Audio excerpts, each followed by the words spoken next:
한 주간 지역 정치권 소식 전하는 주간 정치 순서입니다. 홍준표 대구시장이 제기한 여론조사 조작론의 파장이 커지고 있습니다. 홍 시장은 과거부터 여러 차례 특정 여론조사 기관에 대한 불만과 불신을 드러내왔는데 이번엔 돈을 주면 여론을 조작해주는 기관이 있다고까지 공개적으로 밝혔기 때문입니다. 홍 시장은 지난 2일 자신의 페이스북에서 응답률 15% 이하는 발표를 금지해야 하고 10%가 안 되는 조사는 설계에 따라 얼마든지 조작할 수 있다고 주장했습니다. 그러면서 2011년 7월 전당대회 때 3억 원을 주면 10%는 더 올려주겠다고 제의한 여론조사 기관이 생각난다고 했는데요. 정치권에선 홍 시장의 이번 발언이 이틀 전 나온 윤석열 대통령 지지율 조사를 지목한 것이란 시각이 지배적입니다.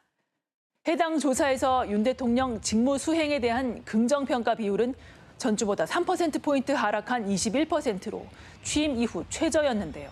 조사 응답률은 11.1%였습니다. 연일 윤 대통령 옹호 발언을 이어가는 홍 시장의 추세로 볼 때 윤 대통령에 대한 낮은 지지율이 여론조사의 신뢰도와 관계가 있다고 주장하는 것으로 분석됩니다. 해당 여론조사 기관에 대한 홍 시장의 비판은 이번이 처음이 아닌데요.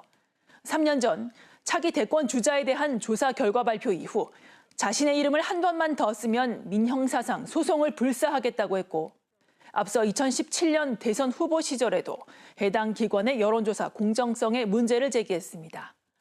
이에 대해 더불어민주당 대구시당은 논평을 내고 홍 시장이 SNS에서 언급한 3억 주면 여론조사 수치를 높여주겠다는 업체가 어딘지 밝히라고 요구했습니다. 그런 기관이 지금까지 여론조사를 발표하고 영리 행위를 하고 있으면 되겠냐며 뜬구름 잡는 말로 지나가지 말라고 지적했습니다. 대통령 국정 수행에 대한 정례조사 외에도 다음 달 국민의힘 전당대회 전까지 당권 주자들에 대한 여론조사가 쏟아질 것으로 보이는데요. 조사 결과의 유불리와 이해관계를 둘러싼 해묵은 논쟁도 당분간 되풀이될 것으로 예상됩니다. 다음 소식입니다. 8년 만에 대구 경북이 배출한 더불어민주당 임미애 의원. 비례대표지만 자신은 경북 13개, 대구 12개 합쳐서 25개를 지역구로 두고 있다고 여러 차례 밝혔습니다. 그만큼 진보 험지에서의 자신의 역할을 엄중하게 여긴다는 점을 강조해왔는데요. 22대 국회에 등원한 임 의원의 1호 법안, 지역균형발전 인지예산법이었습니다. 임 의원이 발의한 지역균형발전 인지예산법은 국가재정법과 국가회계법을 개정해 지역균형발전 인지예산을 도입하는 것을 내용으로 합니다. 국가예산이 지역균형발전에 미치는 효과를 평가해 그 결과를 정부 예산 편성과 집행에 반영하자는 겁니다. 인지예산은 특정 부처나 항목이 아닌 모든 국가재정, 회계에 도입되는 하나의 기준예산을 말하는데요. 온실가스 감축 인지예산, 성인지예산이 같은 맥락으로 앞서 도입됐습니다. 개정안이 통과되면 지역균형발전 예산의 종합관리 체계가 마련될 것이라고 임 의원은 설명했습니다. 재정 집행의 기준이 우리나라는 경제성인 경우가 많아요. 경제성을 기준으로만 보면 지방에 돈을 써야 할 이유가 없습니다.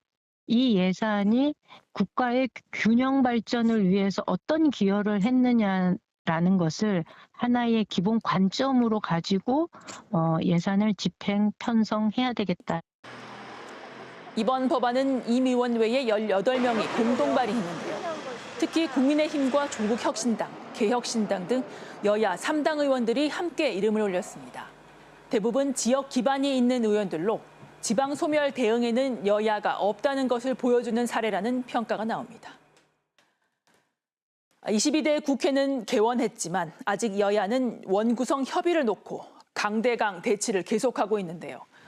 민생을 위한 법안에는 여야가 언제든지 손을 잡고 힘을 모으는 모습을 이후 국회에서도 볼 수 있기를 기대해 봅니다. 주간 정치였습니다.